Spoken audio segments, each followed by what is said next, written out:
hampir mayoritas kitab-kitab tafsir, di antaranya 3 yang saya sebutkan itu juga tadi, itu semua sepakat menyebutkan bahwa surat Asy-Syarah ini, surat Al-Insyirah ini, asbab an-nuzulnya, sebab turunnya adalah ketika Rasulullah mengalami ya kan kegalauan itu loh, ya kan. Jadi jangan juga nanti ya, kan saya udah beberapa kali nih sampaikan berkaitan dengan ada pihak tertentu yang mencoba untuk ya kan membelokkan sirah ya kan, seperti berkaitan dengan Rasulullah ketika dibilang berkonsultasi dengan Waraqah bin Naufal kayak gitu ya. Yang terakhir saya bahas juga berkaitan dengan sifat ummi ya kan dan lain sebagainya. Nah ini juga jangan juga nanti menafsirkan, oh lo kok Nabi galau gitu loh, ya kan? Nabi galau, kok Nabi risau gitu ya. Nah, kalau gitu wajar dong kalau kita juga risau, galau gitu ya. Ya memang satu hal yang fitrah buat manusia mengalami hal-hal yang seperti itu. Termasuk Rasulullah juga mengalami gitu loh, ya kan? Ini menunjukkan apa? Menunjukkan sisi-sisi kemanusiaannya gitu loh, ya kan? Menunjukkan sisi-sisi kemanusiaannya karena sifat basyarnya itu, ya kan? Kan jelas ya surat Al-Kahfi itu, surat yang ke-18, surat yang terakhir ke-110. Karena situ tegas sekali Allah mengatakan, "A'udzubillahi minasyaitonirrajim. Qul innama," ya kan? Wahai Muhammad, ya katakan, sampaikan, "Innama ana basyarum mislukum yuha ilayya." Ya kan udah jelas kata Allah. Ya kan mau sampaikan bahwa engkau juga adalah manusia biasa seperti juga manusia seperti kita gitu. Jadi dari sisi kemanusiaannya subhanallah, satu hal yang memang ya kan wajar-wajar saja mengalami tadi kerisauan seperti itu gitu ya. Nah itu. Jadi ini ya kan dari sisi yang seperti ininya. Nah, jadi asbab an-nuzulnya adalah ketika Rasulullah mengalami kerisauan, kegalauan karena apa? Menghadapi orang-orang kafir Quraisy gitu ya. Mereka yang udah kelewatan lah kalau istilahnya gitu loh ya kan. Udah kelewatan. Ya. Kenapa? Karena penghinaan, cacian, makian diterima oleh Rasulullah itu dari mereka. Ya kan, diterima oleh mereka dari mereka itu. Sehingga kan pernah sebelum turun surat ini, karena begitu beratnya dakwah di Makkah kan, saya pernah sampaikan Rasulullah itu sampai sempat hijrah. Hijrah kemana? Sebelum ke Madinah itu. Hijrah ke Taif, ya kan? Hijrah ke Taif. Itu kurang lebih di tahun ke-8 lah. Tahun ke-8 setelah bi'tsah, setelah kenabian. Itu kan sempat mau hijrah ke Taif. Kenapa? Sudah saking beratnya menghadapi dakwah di Makkah itu, gitu loh, ya kan? Nah, setelah hijrah ke Taif itu kan ternyata kan nggak diterima di sana, sehingga Rasulullah kembali lagi ke Makkah. Nah, bertambahlah itu kan ya caci maki, cercaan dari orang-orang musyrikin Quraisy. Nah, disinilah gitulah ya sudah ada kegalauan pada diri Rasulullah ini. Ini bagaimana nasib dakwah, ya kan? Seperti itu. Nah, sehingga turunlah surat Asy-Syarah ini. Surat Al-Insyirah ini turun, ya, sehingga isinya ini juga kan subhanallah tadi menghibur, mengobati, kan artinya juga apa? Lapang dada. Nah, sehingga kan kalau kita baca beberapa literatur berkaitan dengan keutamaan daripada surat Asy-Syarah ini apa? Ya kan? Ada yang berpendapat bahwa kalau kita dalam keadaan galau, ya dalam keadaan risau, dalam keadaan menghadapi masalah yang berat, baca surat ini, gitu kan? Baca surat ini. Walaupun saya belum menemukan, ya kan, dalil yang qat'inya itu, ya, dalam konteks hadis yang sahih yang menyampaikan seperti itu berkaitan dengan surat ini. Hanya memang kan berkaitan dengan, ya kan, keutamaan daripada surat-surat dalam Al-Quran itu bisa dilihat dari makna surat itu sendiri, gitu loh. Ya, bahkan ada juga kalau ulama-ulama yang jeli ya. Ketika misalkan contoh, kita tahu Nabi Musa ketika akan menghadapi Fir'aun, akan menghadap dengan Fir'aun, itu doanya apa? Ada yang hafal? Rabbis rahlis sadri wa yassirli amri wahlul uqdatam min lisani yafqahu qawli. Itu kan doa ketika Nabi Nabi Musa ya akan berhadapan dengan Fir'aun, gitu loh ya. berdoanya seperti itu. Ya kan? Nah, ini ada juga ulama yang mengatakan, kan kita suka banyak tuh, ya. Kalau misalkan mau ngasih sambutan atau termasuk mau apalah yang di depan umum gitu kan, berdoanya gitu kan? Ya, berdoanya gitu. Nah, termasuk misalkan ustadz nih mau ngaji, ya kan? Baca doanya itu. Ini ada sebagian ustadz yang mengatakan, wah berarti ini jamaahnya dianggap Fir'aun nih. Ya gitu kan. Karena kan itu dipakai oleh Nabi Musa ketika menghadapi Fir'aun gitu loh. Ya kan. Nah itu satu contoh lah ya. Bahwa ya bisa jadi dipahami seperti itu gitu. Itu kalau letter luck seperti itu. Termasuk juga kan ketika saya sampaikan surat apa? Surat An-Nasr kemarin. Kenapa diberi nama At-Taudi? Ya kan? Perpisahan. Karena kan dari Ibnu Abbas yang mengatakan ajaluhu Rasulullah gitu kan ya, bahwa turunnya surat An-Nasr ini adalah apa tuh? Tanda-tanda bahwa ajal Rasulullah sudah dekat. Dan terbukti kan itu turun di bulan Dzulhijjah tahun ke-10 Hijriah ketika Rasulullah melaksanakan ibadah haji wada di ayyamut tasyrik. Rasulullah wafat di bulan Rabiul Awal di tahun ke-11-nya, hanya beberapa bulan. Sehingga ada ustadz juga yang mengatakan, toh coba ya kan, Rasulullah aja cuma sekali baca surat An-Nasr, 3 bulan berikutnya. Makanya jangan sering-sering baca surat An-Nasr. Nah itu kan ya, Allahu alam ya kan yang seperti itu. Nah ini juga ya, ada yang mengatakan seperti itu. Ya kan, bahwa dengan surat kita kalau mengalami kegalauan, kerisauan, udahlah baca surat Al-Insyirah ini. Nah wallahu alam, tapi memang kalau kita fahami artinya, subhanallah luar biasa. Ya kan artinya, ini luar biasa sekali. Ya kan, baik coba deh kita lihat nih ya, singkat aja nih beberapa waktu ke depan ya. Dimulai dari ayat yang pertama, ya kan, apa bunyinya? A'udzubillahi minasyaitonirrajim. Bismillahirrahmanirrahim. Alam nasrah laka sadrak. Ya. Menggunakan kata alam. Ya kan? Bukankah gitu loh ya kan. Nah, ini kan semacam kayak pertanyaan gitu loh ya kan.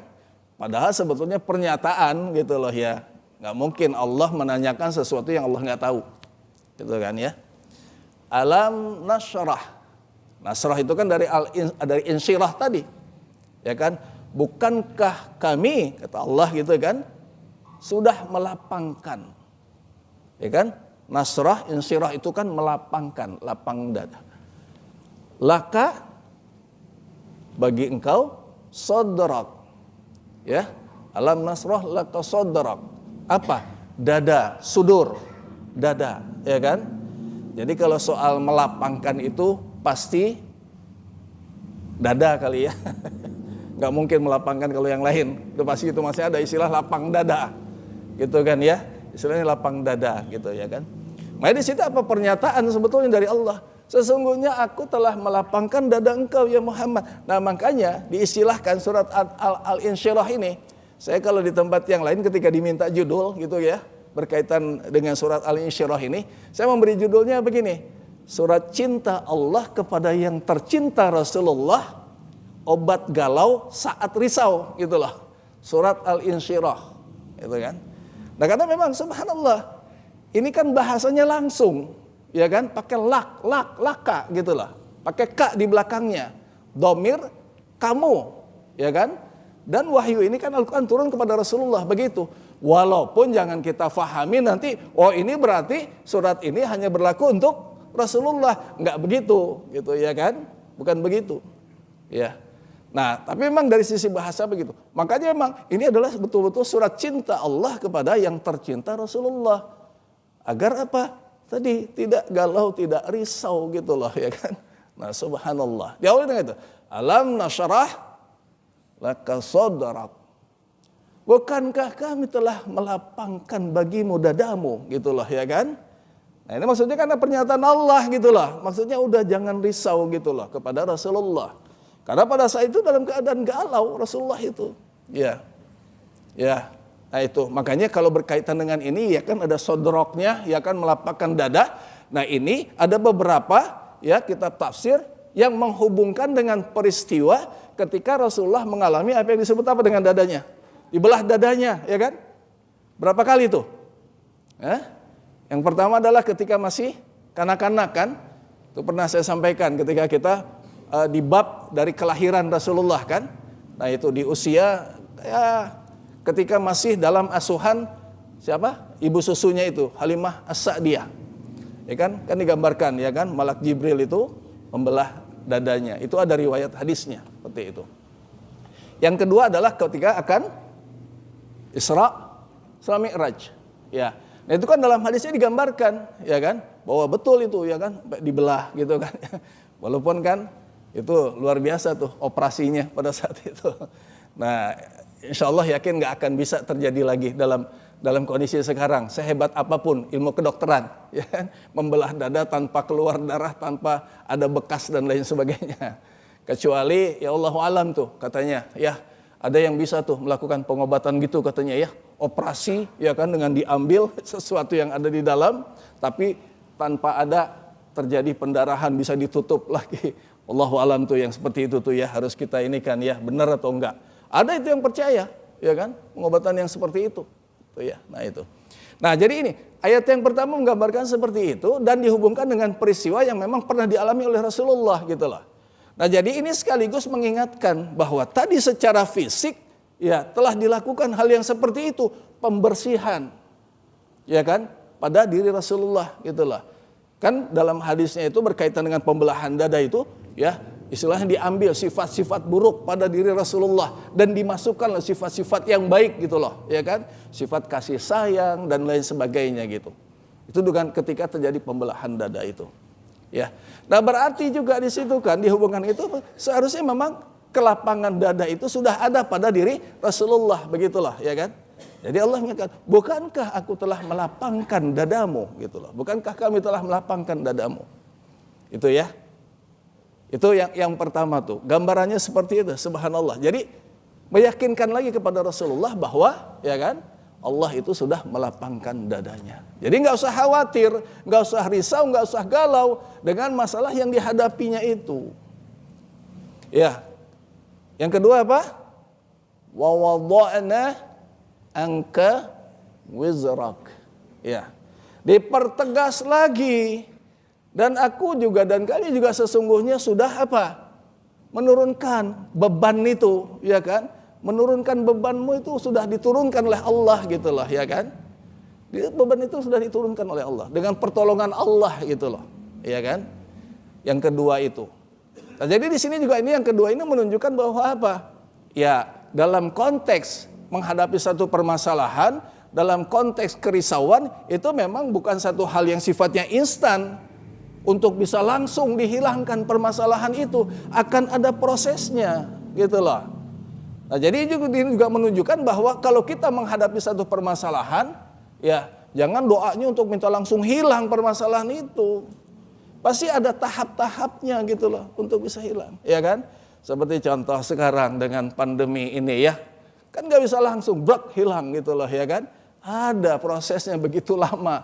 Dan justru disitulah kita bisa mengambil ibrah, pelajaran gitu loh. Dari prosesnya itu. Ya kan. Dari prosesnya itu kita bisa mengambil pelajaran. Kan banyak nih berkaitan dengan pandemi ya kan. Banyak kita belajar loh, subhanallah ya kan. Berkaitan dengan masalah ibadah. Dan banyak juga di antara kita yang akhirnya concern kepada masalah-masalah kedokteran ya kan. Dulu mana kita paham tentang vaksin, ya kan, tentang imunisasi, ya kan, imunitas dan lain sebagainya. Wah sekarang luar biasa, ya kan, karena banyak sekali kan viral di media sosial kan hal-hal yang berkaitan dengan masalah pandemi kemarin itu loh. Nah ini jadi maksud yang kedua bahwa ya kan berkaitan dengan masalah yang dihadapi itu tidak serta merta, ya kan, harus hilang permasalahan itu. Ada prosesnya. Ya. Nah yang ketiga alladzi angqadha dhahrak. Ya. Yang tadi bebannya itu adalah sesuatu yang ya memberatkan. Ya kan? Dhahrak itu punggung. Punggung. Angqadha itu adalah membebani. Ya kan? Membebani punggung. Nah, di sini juga memberikan gambaran, makanya kalau buat kita ketika menghadapi masalah, ya kan? Itu biasanya ya kan kalau kita apa istilahnya membawa sesuatu itu yang berat, pernah nggak kita bawa pakai tangan? Nggak. Mohon maaf tuh kalau kita lihat misalkan tukang apa bawa beras, ya kan? Itu biasanya di mana? Kan pasti di sini, panggul istilahnya di sini kan? Iya. Supaya apa? Ya memang mampu untuk ya kan membawanya itu. Jarang kan yang seperti ini. Kalau yang masih ringan masih bisa gitu ya kan? Atau dengan satu tangan bisa. Tapi kalau sudah yang berat bawanya di belakang di sini ya kan? Di punggung ini. Nah di sini jadi menunjukkan bahwa memang berkaitan dengan beban kehidupan itu ya kan ditunjukkan dengan beratnya kita ketika membawa secara fisik itu sesuatu di punggung kita. Makanya ada istilahnya apa? Kalau seseorang yang menjadi apa ya andalan di dalam keluarga itu disebutnya dengan tulang punggung, ya kan? Gak pernah disebut tulang kaki, tulang punggung pasti disebutnya ya kan? Karena dialah yang bertanggung jawab di dalam keluarga. Nah itu, nah ini sudah digambarkan di dalam Al-Quran berkaitan dengan masalah yang. Jadi masalah yang dihadapi oleh Rasulullah itu adalah masalah yang sangat berat gitu loh, masalah yang sangat berat sehingga digambarkan seperti itu, ya kan? Berkaitan dengan tulang punggungnya itu, ya kan? Alladzi anqadha dhahrak. Ya. Nah, ini gambaran-gambaran tentang permasalahan yang kalau saja kita mau mengambil ibrahnya subhanallah, ya tadi ya, bahwa satu, ya, setiap manusia pasti mengalami yang namanya kegalauan, kerisauan. Gak mungkin gak ada, ya kan? Gak mungkin gak ada. Ya, makanya kan ketika kita berdoa itu jangan salah kita doanya, ya kan? Jangan salah doanya, jangan salah doanya ketika kita minta supaya tidak ada permasalahan. Itu kurang pas tuh, ya kan? Karena hidup ini adalah permasalahan gitu loh. Ya, kalau memang kita nggak mau menghadapi permasalahan, jangan, gitu kan? Selama kita hidup pasti ada permasalahan, ya kan? Bahkan justru semakin berat, ya kan? Ujian, musibah yang kita hadapi, semakin banyak pelajaran yang bisa kita, ya kan? Kita dapatkan gitu loh, ya. Sehingga orang akan terlihat ketika dia pernah mengalami berbagai macam masalah dalam kehidupannya, dia akan mudah ketika menjalani kehidupan, ya kan? Nah, di mana masalahnya itu pernah dialami oleh dia gitu loh, ya kan? Pernah nggak, ikhwatu iman, terima di medsos itu ya, di WA, ada gambar truk kontainer yang kepalanya itu udah di jurang, gitu kan? Tapi badannya kontainernya masih di jalan, ngegantung begitu, nggak jatuh dia ke jurang, gitu loh, ya kan? Ternyata setelah dilihat di dalam kontainernya itu banyak isinya, gitu loh, sehingga berat. Nah itulah yang menyelamatkan si truk kontainer ini sehingga tidak jatuh itu ke jurang, ya kan? Berarti dari situ ibrahnya apa coba? Ya kan? Beban yang tadinya berat buat si kontainer itu ketika jalan, ternyata itu yang menyelamatkan dia, gitu loh. Berarti kalau untuk kehidupan kita apa nih maknanya? Hah? Ya kan? Kita kan seringkali suudzon kepada Allah.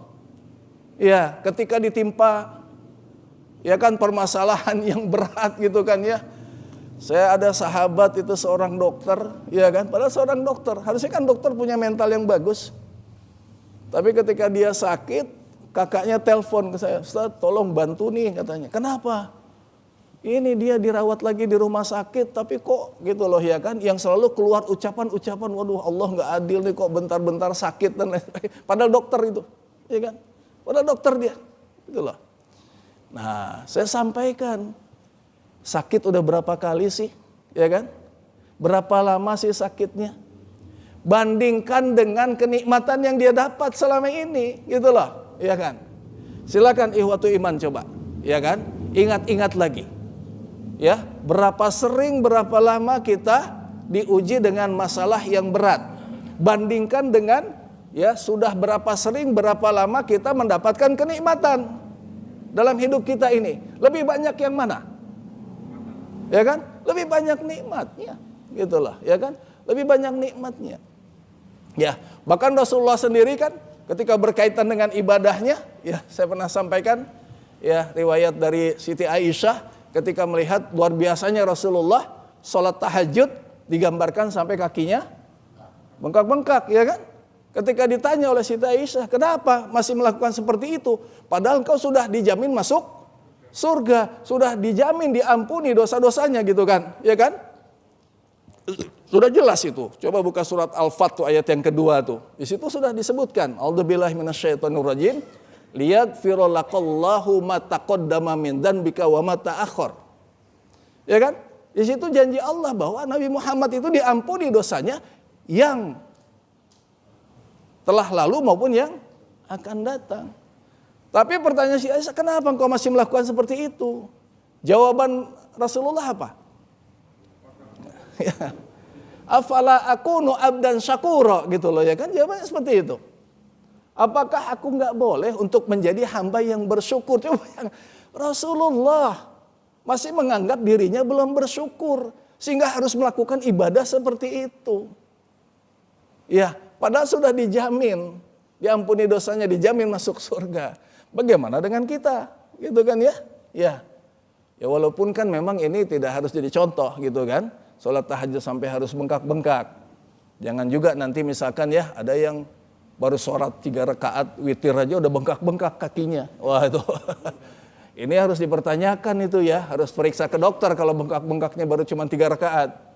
Ya kan berarti bukan karena panjangnya bacaan. Jangan-jangan samurat gitu loh ya kan. Nah itu jadi subhanallah. Saya ingin katakan sekali lagi ya bahwa ini menggambarkan bahwa masalah yang dihadapi oleh kita ini sesungguhnya kalau kita bandingkan dengan kenikmatan akan jauh lebih banyak kenikmatan. Itu loh, ya, seberat apapun.